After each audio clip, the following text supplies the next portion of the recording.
Hi, folks. I'm Dave. The other fella. Oh, maybe he's here. 1 second. Maybe he's here. There he is. Hey. Hey. So we're recording right now. That's awesome. There you go. There you go. I said the other fella, I'm not sure if he can make it tonight, but ta-da, you're here. Perfect. No, I'm here. Awesome. So I'll just get ready to introduce our guest. How'd your night go? Well, I'm in the middle of it here. I have a meeting that the guy was late for, so after this, I'm going to go do the meeting. Oh, perfect. Easy as fun. Yeah. Okay. But I will say this before we start. I was talking to a bar owner that once again, apparently the good doctor moved his presser to tomorrow, which is inciting a lot of fear and whatever in people. And I just think that it's absolutely brutal that a bar owner knows nothing that's going on is going to find out when you and I do. And if anything drastic happens tomorrow, I would hope that he admits that he needs to take counsel from people, because it's just people are getting to the point where they've had it.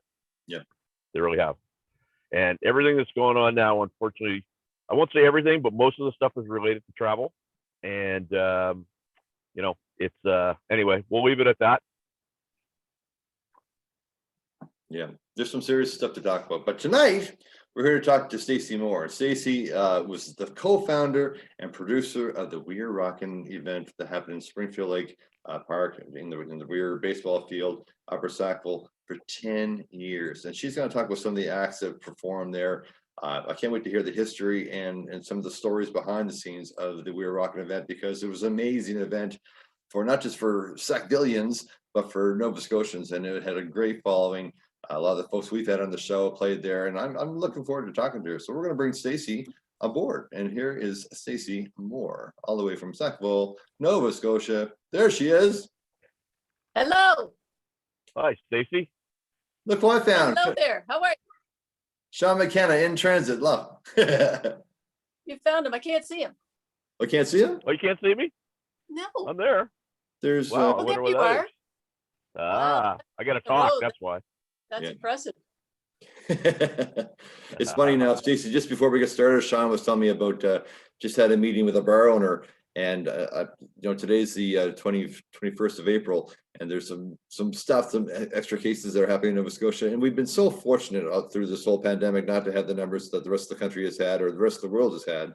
But it's things are looking kind of creepy right now, and we've always talked about the lack of communication, and it's a real trying sin and a shame that folks who are involved, had the skin in the game, their feet on the ground, the boots on the ground, are not being told verbatim from the horse's mouth what to do for direction, and it's too bad with that. And I would like to add that one of the things that is getting glossed over is there's 14 resolved cases today, and not too many people are talking about that. Mm-hmm. So what they are doing works. I think what they're doing is they're chalking some of this up to Easter weekend, and they're chalking it up to travel. And unfortunately, we'll see what happens. But we're here to talk to you, Stacey. Awesome. Okay. No, the news lately is hard to take, and it's definitely a hard go for musicians nationwide across the world. Like, my heart goes out to all y'all for trying to, keep doing what you do and what you love. And this is nothing but, one major setback in life. So I feel for you. Now, Stacey, That's for sure. You have a musical background too, do you not? I do. Yes. I play guitar and sing, or try to anyway. So that's where my love of music came from, from childhood, and always was listening to rock and roll. Right. Always, in love with all the Canadian bands, because Canadian content made sure that we knew them all personally, had all their records, all their cassettes, all their DVDs. And it was just natural that, growing up, we would want to get together with these guys and have a big show. And that happened. Well, and I want to jump right in, because I mean, your event was just, some of the the names were phenomenal. We'll get you to talk about that for a second, but I'm also going to wager to guess when you tell us that you sort of put it on hold, it had to do with lack of volunteers and a lack of people stepping up to help you. Is that a fair statement? Well, it's not actually fair. It's a good thought, but the volunteers were 100% behind us. It was the core group of people that started from day one. That is kind of unheard of in a volunteer organization. There was a core group of about 20 or 25 of us. Wow. That put thousands and thousands of hours into the event every year. And, a week of vacation a year. So that's 10 weeks of vacation that we donated to the event. And after 10 years of working together, working with each other, becoming a family, we thought it was time to maybe part ways a little while and take a break and maybe one day come back and do a big show. It's not official, but we left it hanging. Yep. It's just that there were lots of folks and lots of volunteers that wanted to take it over, but that just never happened because it is a beast. It's a big job. It's a big festival. And we put all of our heart and soul into it to make it what it was. And we didn't want it to be anything less going forward. Right. Well, I promise you that there's two guys here that should you guys revive it, we'd be more than happy to help out any way we could because I never had you started it a number of years ago before I actually moved back to Toronto. I never had the pleasure to go, but I just heard nothing but amazing things about that event. Excellent. Yeah, pretty signature event. And the fun part of it is we didn't start out with a plan of having a festival. We were just a few people that decided to get together like-minded and wanted to have a big concert. Right. And the only way we could have a big concert and get more than 250 people in Sackville was to have it outside. Right. And so when the guys came to me and said, Stace, let's put on a big show outside, I said, absolutely not. I'm not having anything to do with that at all. There's no way I'm doing a show outside. There's too many variables. I don't know how the heck to deal with that. So no. And then it came back around. The idea came back around later. And it was Andy Conrad who was running the Springfield Rec Center at the time. And we had done some events together. And he had been approached by Brad Johns, who was the local counselor at the time. Right. And Brad also wanted to put on a concert and kind of came to Andy and said, I don't know what to do. Is there some way that we can do it? And he said, yeah, we got to call Stacey. So the three of us put our heads together. And the way Andy pitched it to me was that he said, you don't have to worry about anything to do with outside. You worry about the show and I'll figure out everything else. So I said, well, okay, I'm in. And it just snowballed from there. Like everywhere that we went to ask, do you think it's possible? Would we be allowed to do this? Can we have some money? Can we, is it safe? The fire safe, the RCMP, like everything, everywhere we went, everyone said yes. Wow. So then all of a sudden we're like, okay, we got to book a show. 2006, is that the first year, 2006? That was the first year, yeah. And that was April Wine. Wow. And we had two stages because we borrowed the stage from HRM, which was a huge bubble. Okay. And we put April Wine in their own stage. And we had the second stage, which was the Keith's touring stage at the time. It was a flatbed truck that kind of opened up. Okay. I don't know if you've ever seen that, but we had two local bands. The very first band to play was the McGilvery Brothers, who are from Sackville, and the Persuaders. Nice. Those guys. Our buddy Maurice. Yeah. So it was just such a fantastic and just huge event when it actually came together and the buses started rolling in with thousands of people. We were just blown away by the fact that we were able to pull it off. Now, we learned a lot of stuff in that first year, like the fact that we needed to light the field because we didn't plan that. We knew we had plenty of light at the front of the field where the stage was and plenty of light at the back where the bars were and the beer tents and whatever else. But in the center of the field, it was pitch black. Yeah. So if you tried to get from one end to the field to the other, you were running over people and falling down and no idea, it never even occurred to us. So we got into a little bit of hot water over that. When the lights came on after the show, the field was absolutely littered with chairs and coats and backpacks. It was just incredible. So after that, we figured out the whole lighting scenario after that. So what was your attendance like that first year now, 2006? Like, what were the numbers like, the attendance? The attendance were around 2,000. Wow. We wanted to keep it at a totally manageable number because we were afraid of, the logistics in terms of getting the people there and getting them out, because we had no parking. We Well, I had was to, on that bus. I remember how that bus works. I didn't know where the hell I was going. I think I'm in Middle Earth now. I don't know where I ended up. so you were there. Oh yes, yeah. Uh, Not the first yeah. year, but I was there. It was amazing, amazing facility. So walk us through. That's 2006. What happens next? You had some success. 2006 was such a huge hit, and we were so, blown away by the feedback, and the community was just thrilled with the event. And then all of a sudden everyone's talking about next year. Yeah. Oh, wow. Okay. Next year. Yeah, we could probably do another one. So we got together on that and put our heads together and found some bands that wanted to come play. And year two was kind of fun because that's when we found Haywire. Right. Haywire wasn't really playing anywhere then. They weren't online. You couldn't find them. So, that's the beauty and the curse of operating in a small town, is that everybody knows somebody. Yeah. So I called a buddy who lived in PEI and I said, do you happen to know any of the guys from Haywire? Like, could you give me a number? He's like, yeah, sure. My brother plays with so-and-so. And yeah, not a problem. I'll get right back to you. Sure enough, I had his number within an hour, and I was on the phone with Dave Rashid and asking him if they might like to come play. And so from there was pretty cool to be able to call these guys and say, hey, we're doing a show in Middle Sackville, Upper Sackville. You've probably never heard of it before, but it's going to be really cool. Well, So- and I mean, Dave's a great guy to call. We've had him and Marvin on the show twice, and they're gentlemen. They are Great humble. They are awesome guys and very funny. And what a great band to have for your second year. Oh, they were just fantastic. And I mean, the fans went crazy. And I have to say, by far, the Haywire had the most fun at the show. Partied like rock stars. They performed like fantastic. Wow. And they were the first band to ask us if they could come back. Wow. We didn't know that was a thing. So you were So- doing the booking yourself? You didn't go through an agent? I dealt with agencies, yes. Okay.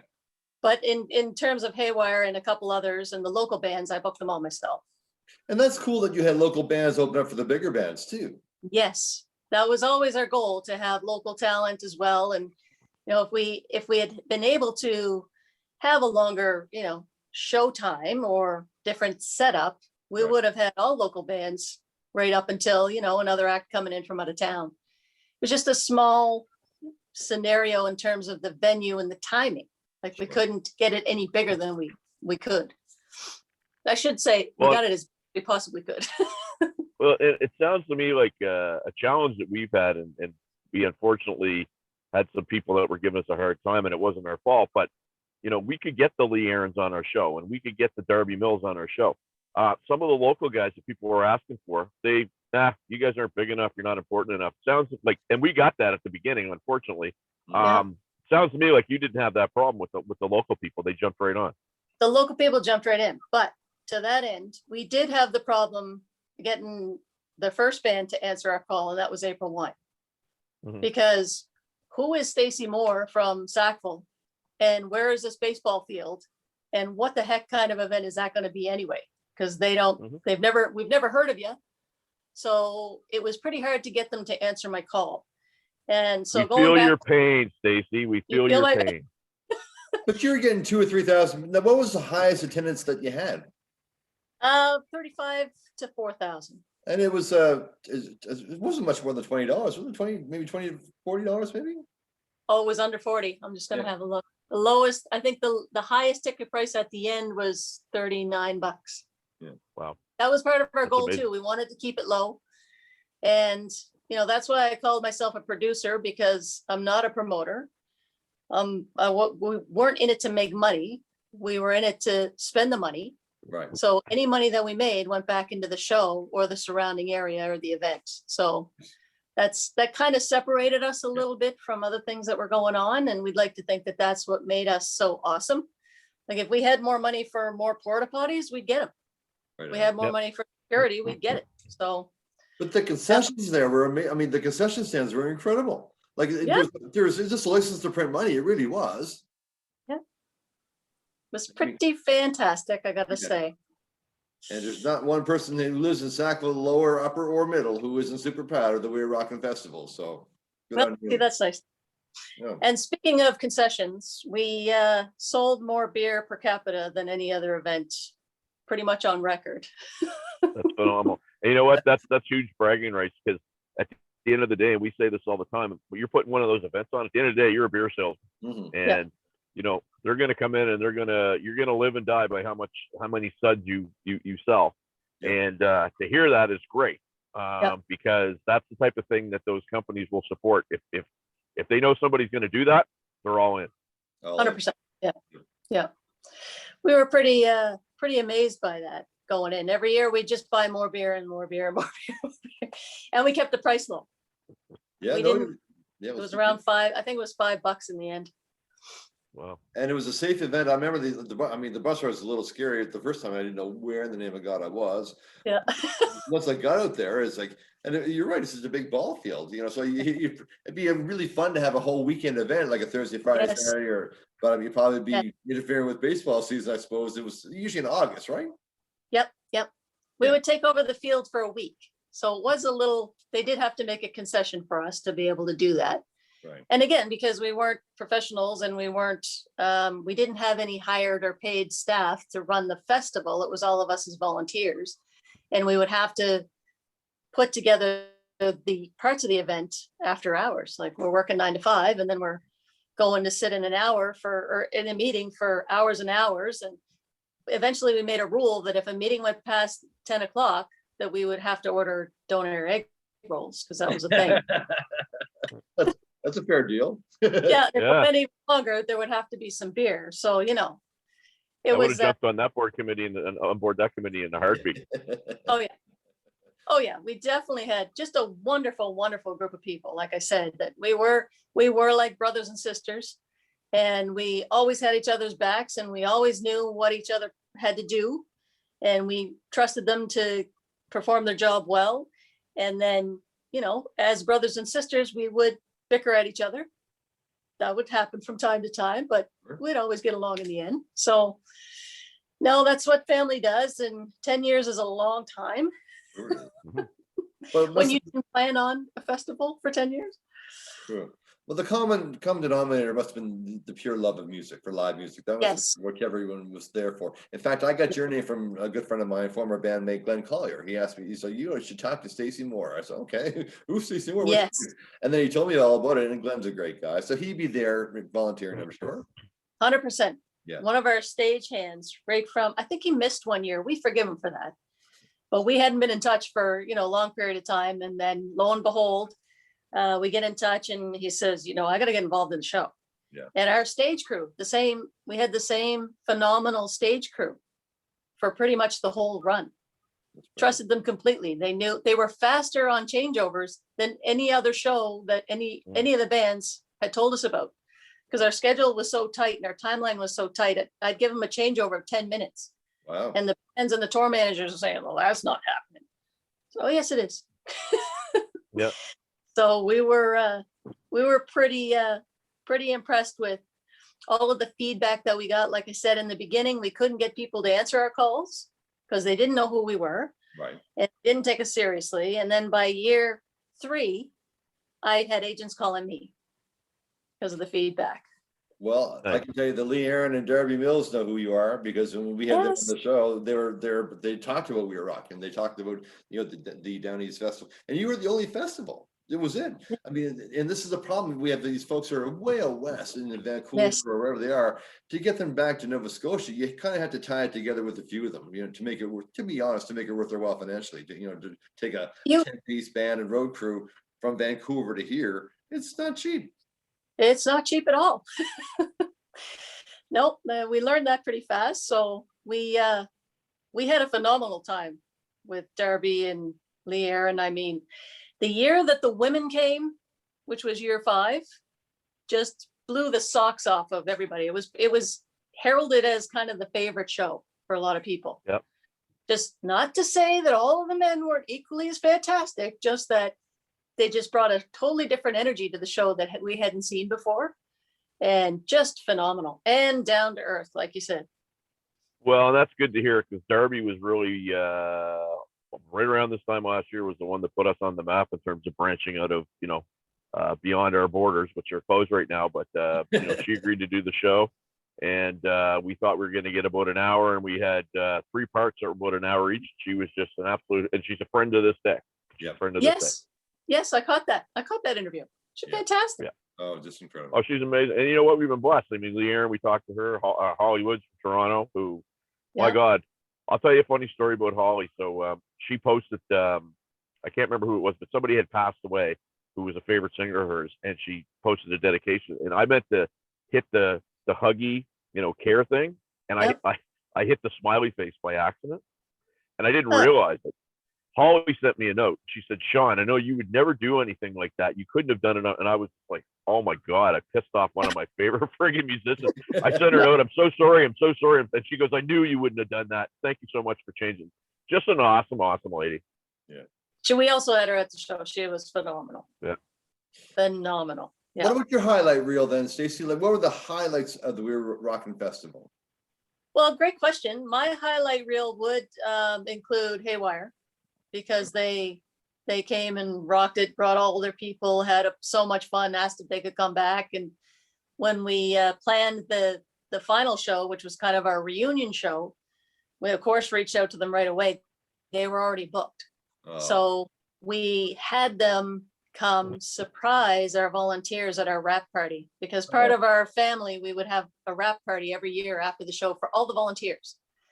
And so we snuck them into town, and we snuck them into the party, and they got up on stage and they totally surprised all of the volunteers. We had a blast. Oh, So that was a huge highlight, right from year 2, right to year 10. Like, they were just fantastic. And also, chatting with Lee Aaron about playing her music in high school with my buddy Glenn, who was standing next to me. We're just chit-chatting in the lobby. That was pretty cool. And another funny story was walking into the recreation building, which was where we would have the bands at night as their dressing rooms. Okay. So it was locked down. And when I go to the door to open it, Mike Reno is acting as security, doing his warm-up exercises. And I walk in, I said, "Hi," just hi. Doesn't say anything else. He continues on with his vocal warm-up. And I walk into the hospitality suite and I said, "What's Mike Reno doing working security at the door?" And they said, "Who's Mike Reno?" Like, oh my God.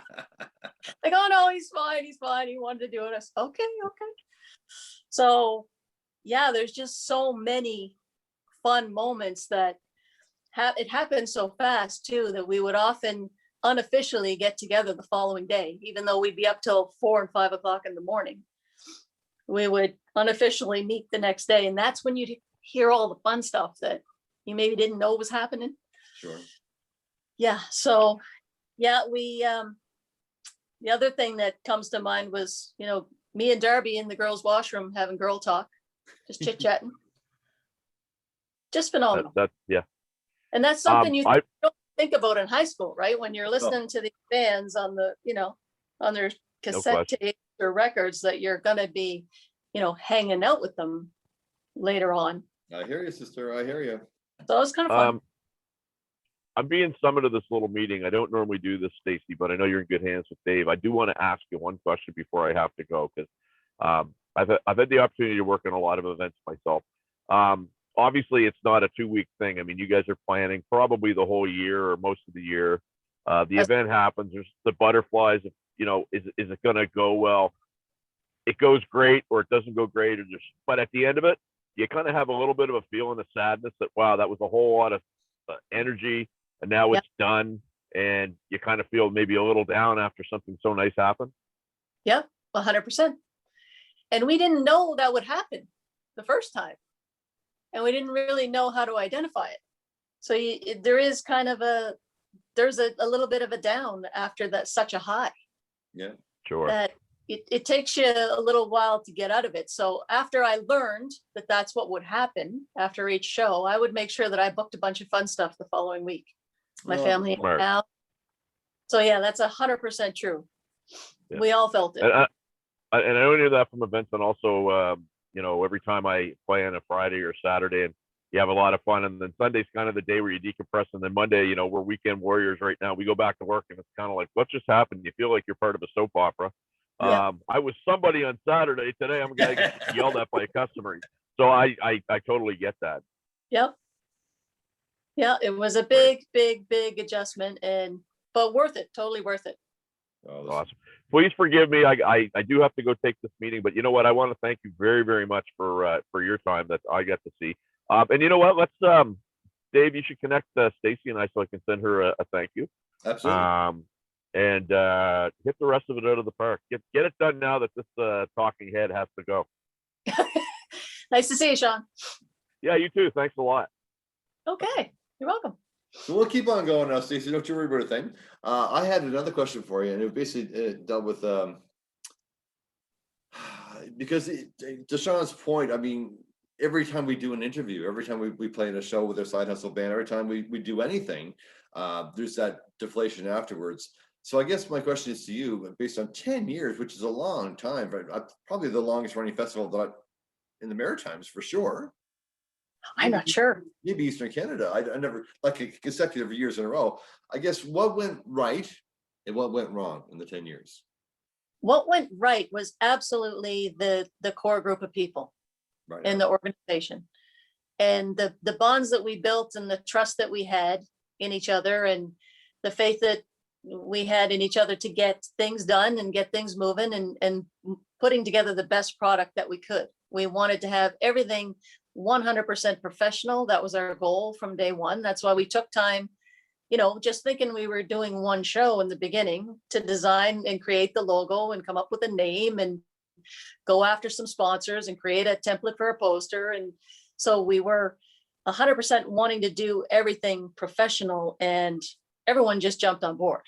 Okay. So starting out and right through to the very end, all those people remained. Nobody left. Wow. Those core group of people, and it's unheard of. You hear of burnout, you hear of conflicts, you hear of, I'm sure we had that, but we stuck it out. Well, I mean, like you said, it was a family. So even though there's gonna be some bickering, some incompatibility at times, you almost have a year off. Now, probably to Sean's point, it's not really quite a year. Probably you were 6 months out anyhow, starting to play, maybe 8 months old. I don't know when you started from year to year. It was definitely, we worked on it the whole year. Wow. It got easier, of course, as the years rolled on, because you got into the swing of things, and we had a formula, the formula worked, and And a reputation, to be fair. yes. So, but with the reputation also brings pressure. You want to make sure you deliver. Ah, We're happy to do that. But, it's just that the 10 years, when we got to year 3, we agreed to go to year 5. okay. And then year 5 came and went, and we thought, well, we can keep going, see what happens. That's right. So we kept going. And then, we were 10 years older too. Yeah. So What's your day job? Like, what's your normal job? well, my day job was sales and marketing and management. So that was my background. Okay. And that took me on the road and all kinds of different places. But my passion for music kind of, surpassed everything else. Right. And although I didn't want to pursue a career in music, I always found that anything that I would be involved in that involved music was what made me happy. So that's kind of how the concert evolved with my part in it anyway. Cool. So what went wrong over that period of time? Well, I guess we had, even though our sponsors kind of remained the same for most years, like our presenting sponsor was there from the beginning, and most of them stayed with us the whole time. But, times change, economies change, businesses change. We had to, we now had the reputation of a certain level of entertainment, and wanted a certain level of budget, and so we would have to, in the beginning, the sponsorship was easy because Right. they came to us, and in the end, we had to work at it a little bit, Okay. but it all came through. We had people, assigned to that and working on that, but no, anything else that went wrong was like the fact that I can't even think of anything top of mind Well, is pretty huge. no, that's in 10 years. That's pretty impressive. Yeah. I have a question there too. Oh yeah, so I wanted to ask about, and I don't want to put anybody on this. I never would ask you to do this, so I don't ever want to embarrass you or anybody else. But was there anybody that you found it particularly difficult to deal with? Oh, yes. Okay, okay. In the end, if I'm allowed to, use some colorful language, Oh, you absolutely can. I said to the agents, don't send me any assholes, because we're volunteers and we're here for fun. Yeah. And we don't have any time for any attitude. Yeah. So just if you know anyone's going to be a problem, just keep them. We don't want them.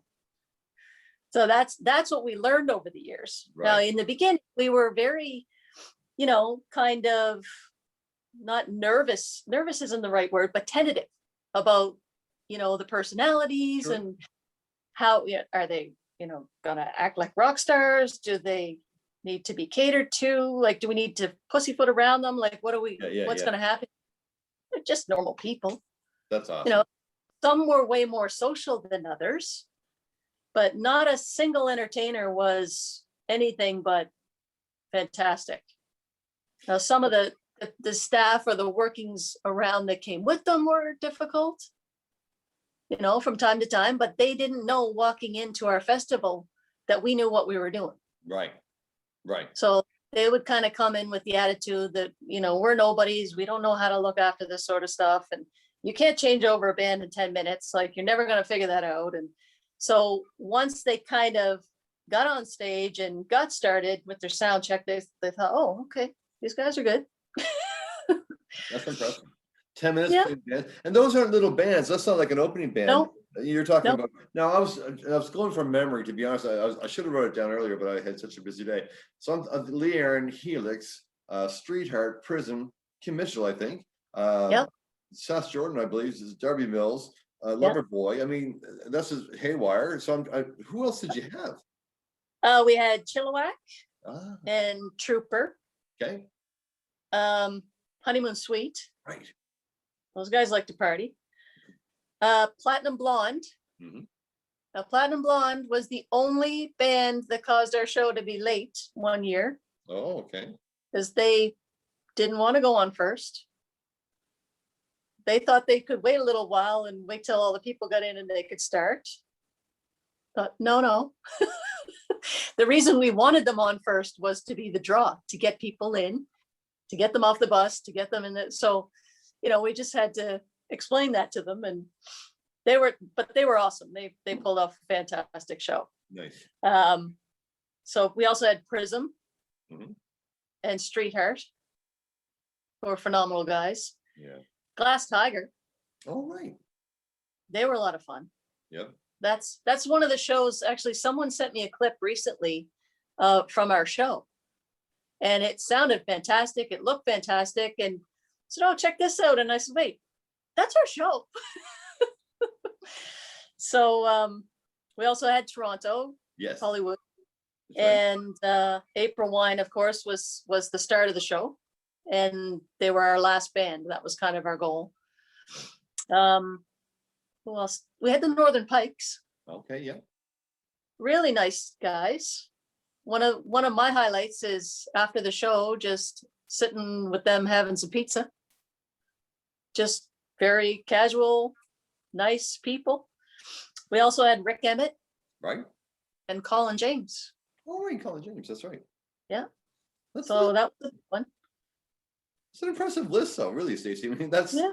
you've named the who's who in Canadian music. And I like what you said earlier, because it's funny because we grew up here in Halifax, or Halifax area, and we talked about this before, Sean and I, that there's an important work that's done by the CRTC, and although it seems kind of you're under the thumb and Big Brother's watching, and there's a little bit of control that way. It's a positive control because we were not forced, but well, I guess forced. There's enough Canadian content that had to be aired on the local radio stations that we got our fair share of Canadian music. And I think every Canadian kid has a love of Rush and April Wine and Triumph and Toronto and gosh, Helix and some all these other Streetheart and Honeymoon Suite, Haywire. They've heard it on the radio because it was mandated that we should hear it, and that was important that the Canadians hear that content.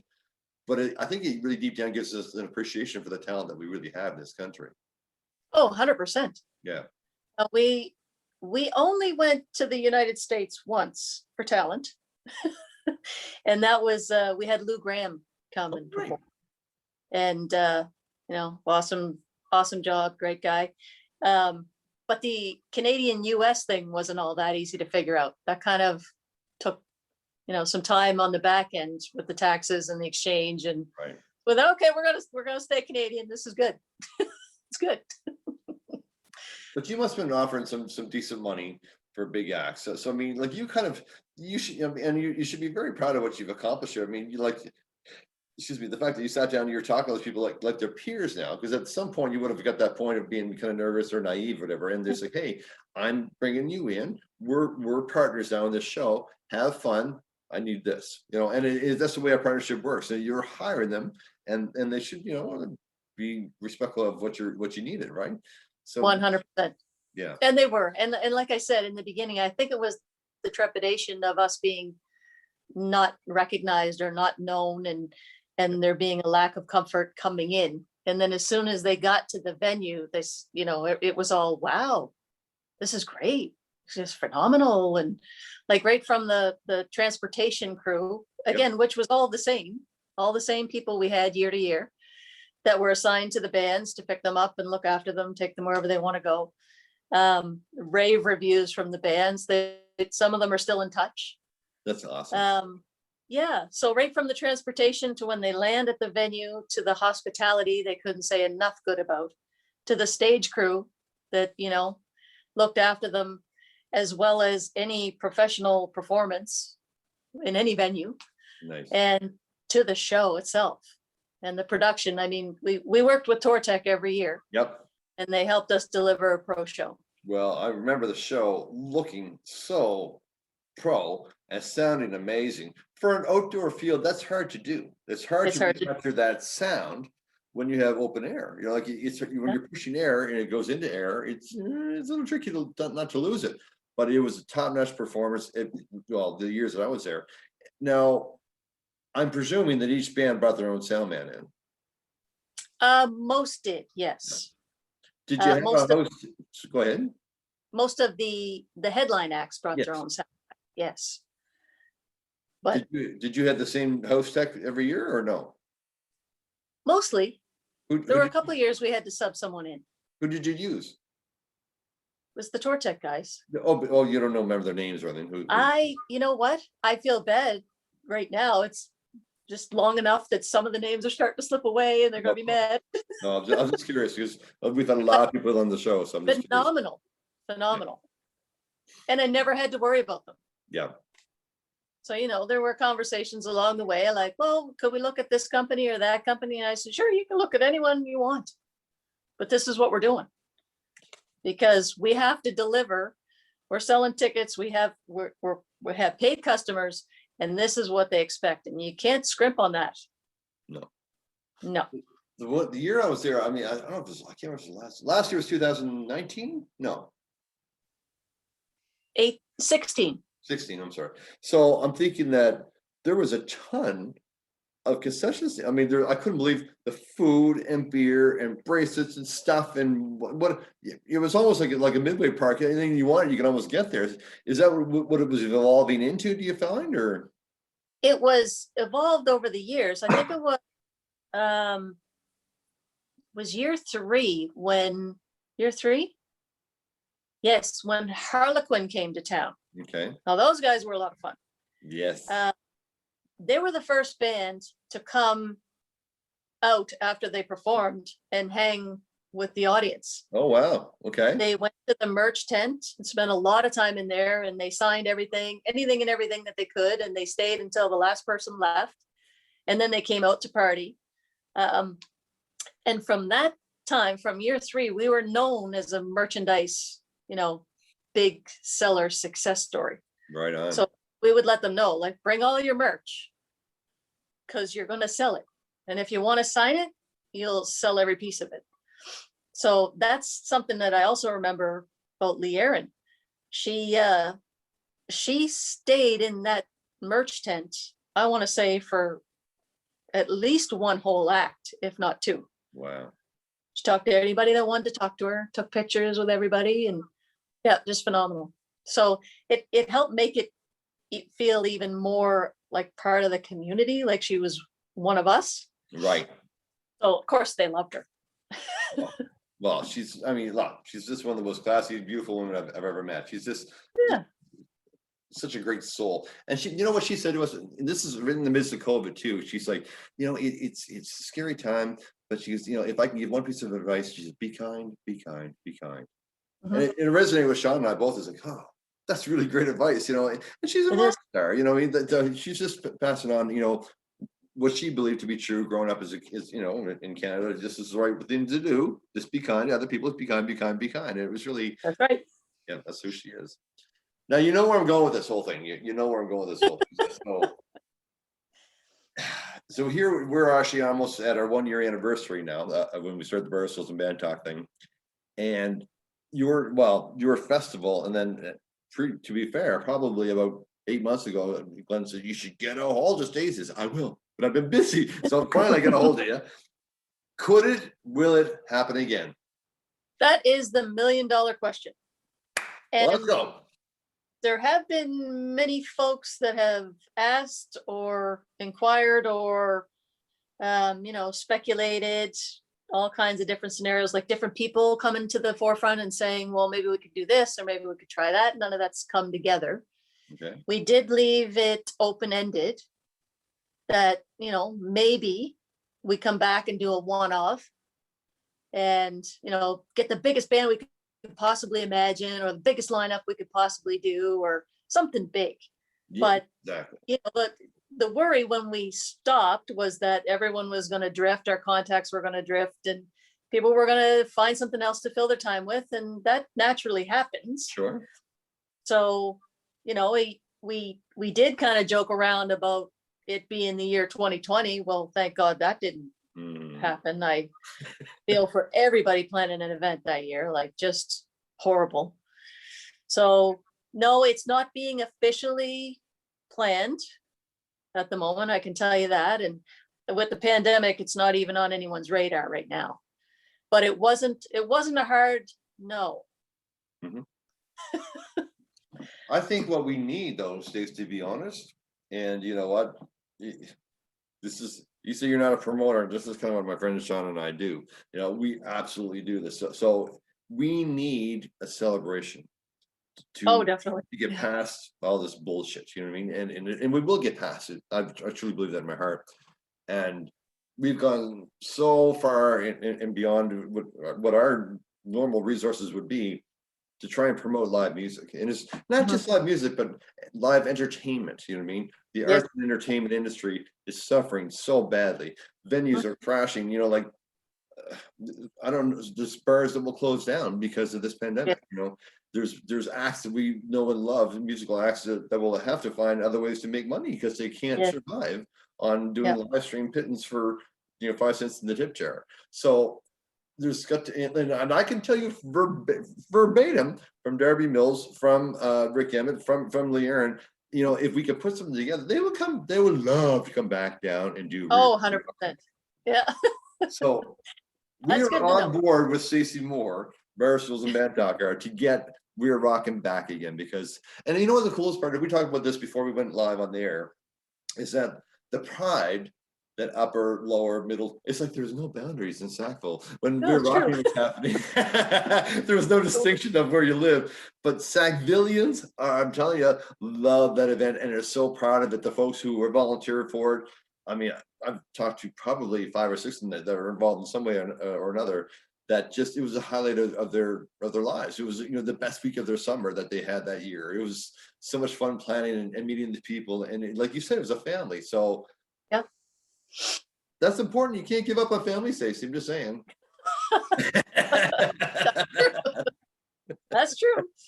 No, we're still in touch. We put some feelers out every now and then to see, you know, what the future looks like, and no one can say right now, but it's not, like I said, we didn't officially close it. We all stepped away, and all, you know, some for different reasons, some were just tired, some were done. So, you know, it's a possibility that not every original member would come back, and that's understandable. A lot of times pass, but it would be interesting to see if that would be the case or not. But no, we know that the community loves it, and that they would support it. So there would be no worry, and like there was in the beginning, like, oh my gosh, what if nobody comes? That's not a concern anymore. Oh, you're right. So that's a good place to be. It's tricky because, I mean, obviously there's a comfort level, there's additional costs. 5 years is gone since last time we had one. It's almost like building a condo downtown. Like I said, maybe you pre-sell them. Could you do that? Pre-sell tickets, pre-sell the event? Well, we talked about that too, different years, and people got mad at us the one year we sold out in a day because they didn't hear the announcement. So Okay. I doubt that we would be comfortable with the pre-sale, because we would be worried that some fans would know about it. But it's a fair point, because it is a cash business, and you do need that money up front Sure. to be able to pay deposits and Yep. secure the contract. So it's a very good point, and it would be a good idea for, you know, startup event, or if you need some cash at hand. Yeah. Well, I'm going to tell you, like, it's our goal to see it happen again for sure. And it's I've heard it from, I don't even know, like probably 50 to 100 people. It's hey, maybe you guys can get Weir Rockin going again. I was like, well, you never know. If I get a hold of Stacey, we sit down and talk, you never know. But it's like, there's people, I know that there's artists that will play. I know that there's fans that can go. And that's part of it. Then you get your sponsors on board, make sure you can still get the facility again, or whatever the facility may be. But I think we need it. I really believe Nova Scotia has had a shitty year. And it's time to, you know, be nice to have something to look forward to again. I mean, post-pandemic, of course, you know what I mean? Because you can't get that many people together in the field and then have them chair, you know, sitting in the chair. That's what we do now. We're going to shows and they're not allowed to dance, and they're having, it's hard, right? It's hard. It's unnatural. It is to very sit still. And no, I definitely feel for folks, and we definitely need something to look forward to. I agree with you 100%. And it's unbelievable to me that we would take going to a concert in a baseball field for granted, like that we would be able to do it anytime and anywhere that we wanted to. And now that we can't, it just seems like such a precious time. And the fact that we were able to do it 10 years in a row is a huge accomplishment that, you know, we're really proud of. And like I said, it's still hanging in the community, and people ask, you know, we see comments on Facebook or in public, you know, hey, we know we're rocking this year. Like, I heard we were doing Weir Rockin. No, I'm pretty sure we're not. But, you know, it's good to dream. Yeah. But no, when we do that, we would have to be planning it a year out. So it wouldn't be a surprise, it's next week. We would be letting people know, because it really was a whole year for us from start to finish. And we would make it fun because of the volunteers, and we would have a launch party where we would announce the bands to the volunteers. And then after the concert, we would have the wrap party where all the volunteers were invited, and we would have one of the local bands come and play for them. And all of their beverages, all of their food, all of their swag, everything was paid for. Nice. You know, leftover beer from the show or food that was donated, like everything was all given back to the people that gave their time. It's so awesome. That's so, but that's maritime-ish, but you know, it is, but even more than that, I think it's kind of Stacey Moore's, you know, she, like I said, I think you're kind of, and Glenn told me about this, he's like, she's just the greatest person I've ever met, you know, that she just, you were, you know, just behind so much of that, and never tried to lord it over anybody. That's the stories I've heard about you so far. It's just like, but you had, you know, things had to be done a certain way in a certain time, and it was organized and well run every single year. I don't remember ever hearing about any kind of derogatory thing, any negative thing, any. I know there's security and police there, but I don't remember there ever being any big fights or anything out there. I don't remember hearing about anything. No, if there was, it was handled so fast that no one would have seen it anyway. Yeah. Which is Because kind of of the great. community, right? That community is going to take care of itself. That's right. Yeah. Well, So no, that's very kind of you to say. Thank you for saying that. well, I'm proud of the work that you did. I don't think that we're done. I think that there's something big coming. And I think this interview is going to get a lot of feedback, and you're probably going to get, because this is going to what we do. Sean and I just stir up shit, and then we just go after it, and see if we can make it stick to the wall, because we need dreams, we need hope, we need some kind of pick me up, right? And it's, in music does that for so many people. And so on behalf of Nova Scotia, thank you for all the work you've done for 10 years. We're not done yet. No, we're not done yet. It's such a good number though, 10. You know what's better? 30. I was gonna say 11. I always go to 11. That's true. Well, Yeah. what, one more, 10 more, who knows, right? But then we got to rip the next generation. They need to have that same experience that we had, right? Exactly. It would have been great to pass it on. Oh, And that was certainly something that we had considered, midstream. We would like to be able to pass it on. Here's the package, here's the formula. But we're a volunteer-based organization, and there's no office that runs all year. There's no staff. There's no driving force that happens that's paid. Yeah. That it relies all on the volunteers. So it wasn't something that we could just leave for someone else to take over. I get it. So we thought we could, but it wasn't something that we could work out. So that's why it falls squarely back on us to try and figure it out if it's going to happen again and get those people in place. Well, let us try and lighten your load a little bit. We can help. I guarantee we can help. We're good at this stuff. We really are. So. Yeah, you guys have had a great year. Talked Yeah. to lots of folks, and you said you're stirring up shit, but it's good to have conversations. Exactly. Get people talking, and it's a good People thing. talking and we're rocking. See? Ah, And I guarantee we're going to talk again, Stacey, for sure. Because this is going to plant some seeds in a lot of people's minds. And you wait to be the volunteers you had before will be double, guaranteed. Because people need that feeling, that exuberance, that levity again, just to have fun at a concert environment, and and to be part of something, to feel part of something big. exactly. And COVID began, there'll be an opportunity for us to all do this again for sure. And it's important, and we want to keep that dream alive in people's minds, right? Because you're right. I watched one of your concert clips the other day. It's like, remember the good old days we go to a concert when you could be 3 feet away from somebody. It sounds so silly, but it's been a long time. It's been amazingly long time. Yeah. And it's hard to imagine now to go to one.